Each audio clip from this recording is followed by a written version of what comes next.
আমি প্রীতি। তো চলো সকাল সকাল স্নান করে এখন রেডি হয়ে নিয়েছি ভাইকে ফোঁটা দেবো বলে। তো চলো ফোঁটাটা দেওয়া যাক।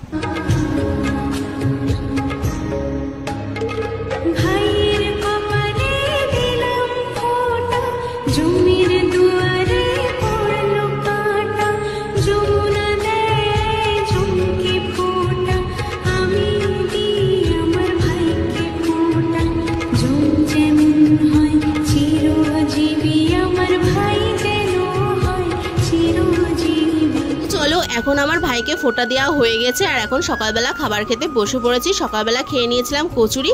তোমার সাথে শেয়ার করি দুপুরবেলার মেনুতে কি কি ছিল। যেহেতু ভাই ফোঁটাটা পড়েছিল বৃহস্পতিবার, আমরা বৃহস্পতিবার নিরামিষ খাই, তাই মেনুতেও সব কিছুই ছিল নিরামিষ। আর ছিল দেখো উচ্ছে সেদ্ধ, আলু ভাজা, বাঁধাকপির তরকারি, ভেজ ডাল, পনির আলুর তরকারি, লাস্টে ছিল চাটনি আর পাঁপড়। তো চলো তোমাদের ব্লগটা কেমন লাগলো অবশ্যই জানিও। ভালো লাগলে লাইক করে দিও, চ্যানেল সাবস্ক্রাইব করতে ভুলো না। তার জন্য বাই।